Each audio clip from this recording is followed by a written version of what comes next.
Please subscribe Khabar Plus 18 for the latest news and update and press the bell button. हजारों हजार परिवार ऐसे हैं जहाँ के बच्चों ने अपनी शहादत दी है। वो सिर्फ तनख्वाह के लिए मरते हैं क्या? वो इस मिट्टी के लिए मरते हैं, भारत माता के लिए शहीद होते हैं। एक जज्बा होता है फौज में काम करने का, लेकिन उसको भी इस व्यवस्था में ढाल दिया कि लोगों को वंचित रखा जा रहा है। अगर मैं सरहद पर लड़ रहा है कोई नौजवान, उसको चिंता सता रही है कि मेरे घर वालों को कौन देखेगा, कल कोई बीमार पड़ेगा उसका पैसा कौन देगा, पेंशन कहां से मिलेगी, बच्चे कहां पढ़ेंगे। अगर उसको ये चिंता सता रही है तो वो उस जज्बे से सरहद पर दुश्मन की गोली का सामना नहीं कर सकता। और फौज में जो काम करते हैं हमारे साथी, वो एक दूसरे के लिए मरने को तैयार रहते हैं। तभी तो भारत की सेना दुनिया में नंबर 1 फौज है, नंबर 1 सेना है। वो जज्बा होता है ना सिर्फ दुश्मन के लिए मरने के लिए, लेकिन मेरे साथ जो खड़ा है मेरा फौजी, हम उसके लिए मरने को तैयार रहते हैं। लेकिन जब सबको पता है कि जो अगला मेरा साथी खड़ा है वो सिर्फ 3 साल की नौकरी करके चला जाएगा, तो कौन देगा दूसरे के लिए जान? वो जज्बात पैदा करने के लिए समर्पण करना पड़ता है। ये जो सोच है, मैं समझता हूं फौज के लिए ठीक नहीं है। और फौज किसी एक दल की नहीं है, एक पार्टी की नहीं है, सरकार की नहीं है। भारत की फौज इस पूरे मुल्क की है, 130 करोड़ लोगों की। मैं बातें आप लोगों को इसलिए बता रहा हूं कि देश में हमेशा कोई ना कोई सरकार आती है, कोई ना कोई विपक्ष रहता है।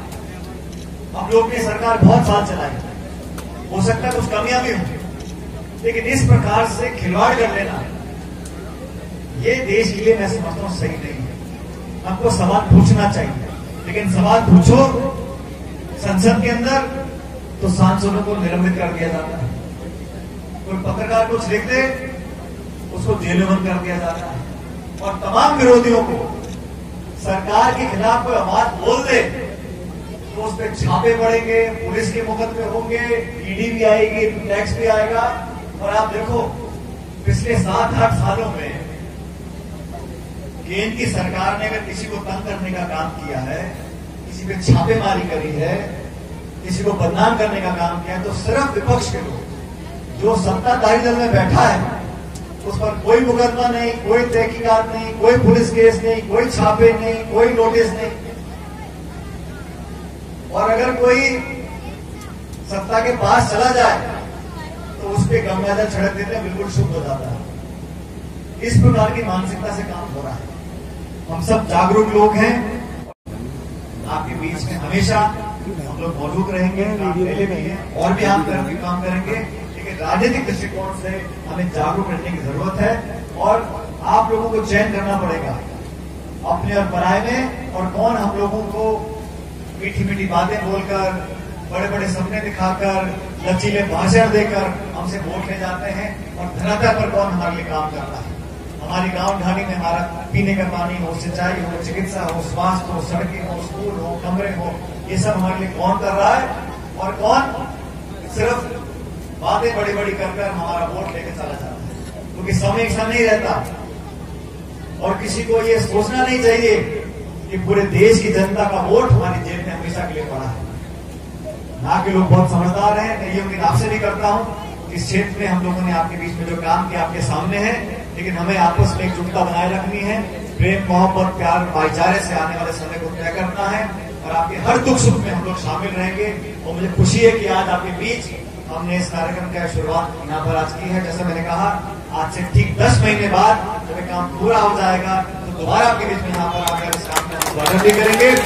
आप सब लोगों को मैं बहुत बहुत साधुवाद देता हूँ, धन्यवाद देता हूँ, और परमपिता परमेश्वर से कामना करता हूँ, प्रभु से कामना करता हूँ कि आप लोग हमेशा परिवार से सुखी रहे। हमेशा सूखे का डर लोगों को सताता है, उस अवस्था में भी हम लोगों का जो जमीनी स्तर पानी का है उसमें राहत मिलेगी। कुओं में, नदी नालियों में हमेशा पानी भरा रहेगा। और सबसे बड़ी बात है कि जो हमारी लगभग 2 दर्जन गांव है, उसका फायदा गांव को मिलेगा। आने जाने का जो लंबे समय से दिक्कत लोगों को महसूस होती थी, और जैसा सत्रधार ने बताया कि ये जो सड़क है खेड़ा से पूरा हो गया, और इस 25 रोड का काम अगले जून से पहले पूरा हो जाएगा, निर्माण का काम। आप सब लोग भी इस काम में रुचि लें।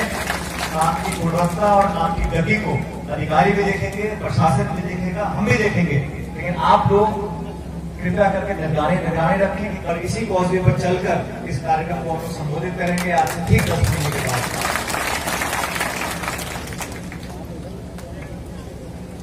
ये बहुत महत्वपूर्ण हमारी पंचायत है और यहाँ के लोगों ने हमेशा हमको ताकत दी है।